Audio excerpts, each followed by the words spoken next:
Hello, everybody. My name is Douglas Marques. I am a lecturer in polymer processing at IT Sligo, and today I'm here representing the Precision Engineering and Manufacturing Research Center as part of the Technology Gateways. And I would like to talk to you a little bit about additive manufacturing and specifically how far can additive manufacturing go as a solution for industry and science. Now, I'm here today to try to spark your curiosity. In this presentation, I will bring some basic concepts related to additive manufacturing. I'll briefly explain the major 3D printing methods currently available and their processing capabilities, and try to showcase some recent advances that were made in the field. And hopefully, I'll be able to provoke your thought processes and spark some ideas. Let's start from the basics. Additive manufacturing, or popularly known as 3D printing, is a method of manufacturing computer-generated models by adding material layer by layer. There are some authors that even say that 3D printing is no more than 2D printing over and over and over again. This is how it works. You're going to open a software for design, being SolidWorks or Autodesk Inventor. There are many softwares out there. And you're going to create a model of your product, a 3D model of what you want to produce. And when you're saving this model in your computer, you're going to save in a format called STL. This format transforms your three-dimensional model into slices. The height of the slice is going to determine how much material is deposited in every layer. Once you have this file, you send this file to your printer. Now, the printer has an extremely high control on how the material is going to be deposited, how much material is going to be added in each point or in each layer. Because your final idea, your main goal is to create a solid model of what you just designed. So your 3D printer has material being deployed in the pathway that you created when you sliced your model. Your model slicing is going to determine how the material is going to be accumulated over and over and over until your final model is created. Now, there is a very intricate relationship between the model you want to design and print and the material you want to use and the manufacturing methods that you want to select. For example, the properties of your final product will depend on the material, that being polymer or ceramic or metal or a combination of them. The size and resolution of your print will depend on the size of your layers and in the capabilities of the printer itself. In a nutshell, a design will be created and converted into a pathway for your printer to deposit material.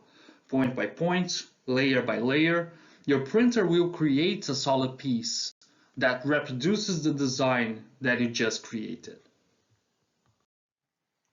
But like any manufacturing method, controlling the material is the most fundamental step.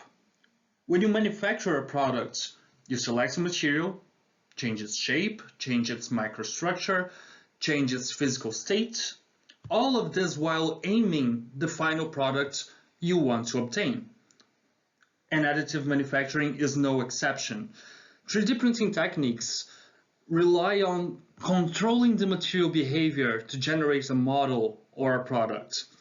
There is a close control over how new material is going to be added over the previous layer to guarantee a reliable feeding of material to the model.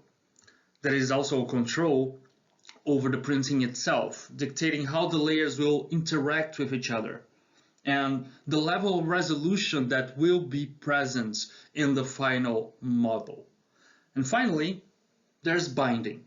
How does the machine transform the material from liquid or powder into a structure model with a dimensional stability? Each additive manufacturing methodology has its own approach to tackle these three variables. And I would like to invite you to take a look into some of these methods. Let's start with the most popular one, fusion deposition modeling. If you don't work with 3D printing, but have seen 3D printing somewhere else, you probably saw this method. It creates models out of thermoplastics by adding melt plastic point by point of your product. The equipment includes a moving platform where the model will be collected, a nozzle that deploys melt polymer, and a spool of polymer filaments. When the model is designed and sliced in the computer, it creates a pathway for the nozzle to travel in each individual layer.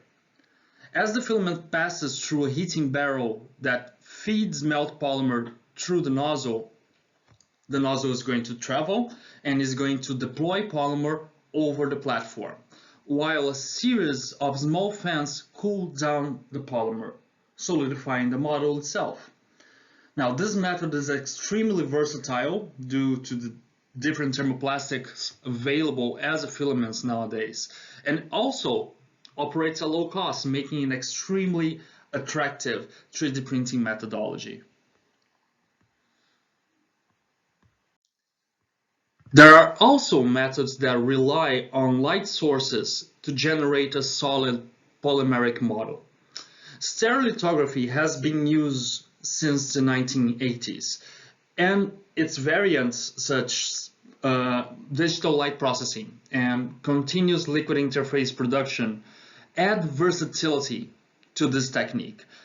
Now, they all exploit the same basic concepts: photopolymerization. A liquid polymer, commonly with an acrylate in its composition, is exposed to light in a particular wavelength. The light promotes the cross-linking of the polymer chains, solidifying it. Stereolithography and digital light processing do just this, but in an extremely controlled manner. The printer has a vat of liquid polymer and a light source. For each layer, the light source projects over the liquid, polymerizing it and solidifying it. And at the end of the printing, a quick bath of solvent helps remove residual liquid polymer, and you are left with a high precision, high resolution, and highly detailed model. Now, if you are looking for a way to 3D print ceramic pieces, binder jetting might be a solution. The method aggregates ceramic powder by deploying liquid polymer in a controlled manner.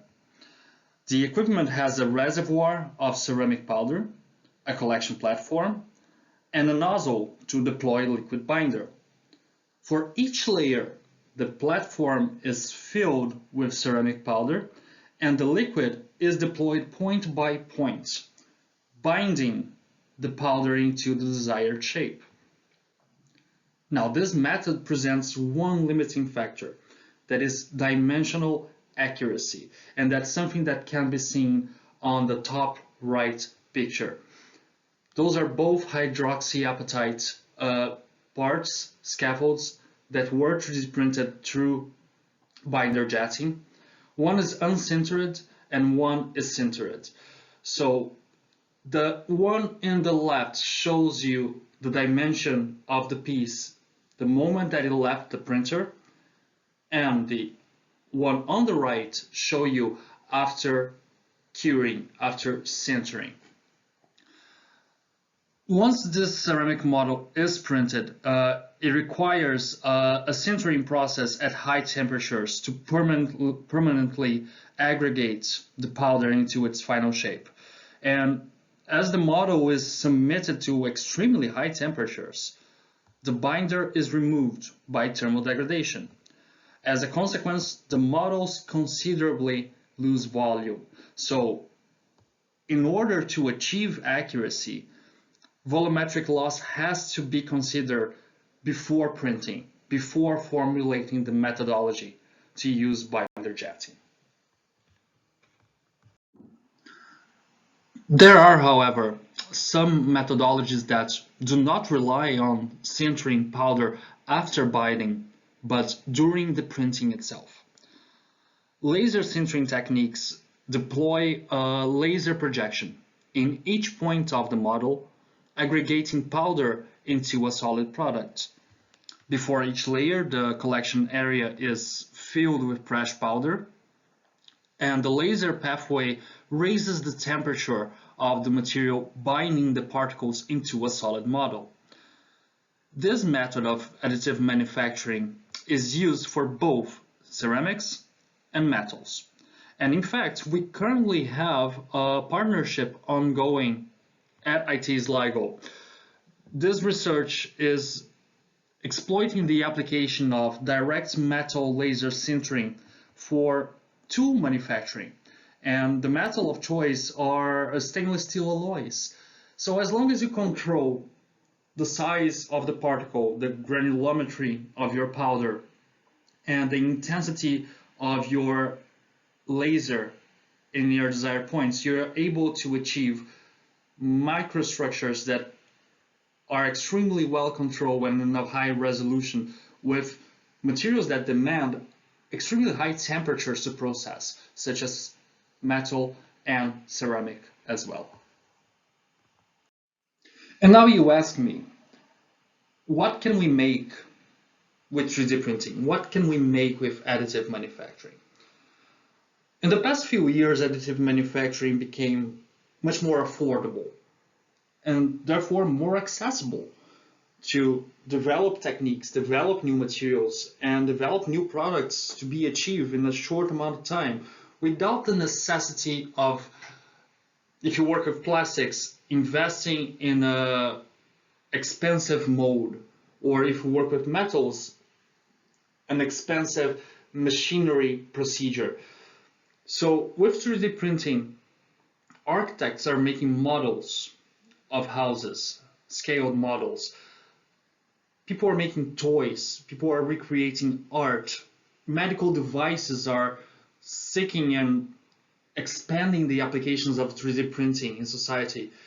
3D printing is extremely valuable for educational purposes. One example myself, I lecture mold design in IT Sligo. And instead of just relying on a model in the computer or having to invest heavily in an expensive mold, I can 3D print parts of a mold and test their coupling, exploit their dimensions, exploit their variations at low costs. So additive manufacturing, because it became affordable and it is somewhat a fast production technique, it has in all its versatility the potential to change the outcomes of many fields of applications. And now I return to the initial question. How far can additive manufacturing go? Well, since it became an accessible method of manufacturing, researchers all over have been pushing the boundaries of what can be done with 3D printing. In this image here, a living example of a research from scientists from the Hebrew University of Jerusalem. And they develop a method of additive manufacturing polymers that after printing presents a thermic dependent memory shape. They can regain shape depending on the temperature that is submit your model post-print. Also, researchers are pushing through new methods of 3D printing. In the left, I have an example of volumetric additive manufacturing that is being developed in UC Berkeley in California. that consists of multiple projections over a photopolymer to produce complex structures with high precision at minimum times. On the right, I have also an example of what was produced through a technique that is called two-photon polymerization. This technique uses focus in such a high precision that is allowing the manufacture of microscopic models with an incredible level of accuracy and resolution. This model, for example, this woman was printed in the eye of a needle. That gives an idea of accuracy and gives us an idea of proportion. Is extremely highly developed manufacturing technology. And a bit of what is near and dear to my heart. Material scientists all over the world are exploring additive manufacturing techniques for customizable medical devices, tissue engineering scaffolds, and even 3D printing living tissues. So if you ask me, how far can 3D printing go? I will tell you, far. And this is just the beginning. 3D printing is revolutionizing our industry, and the more accuracy we can exploit from these techniques,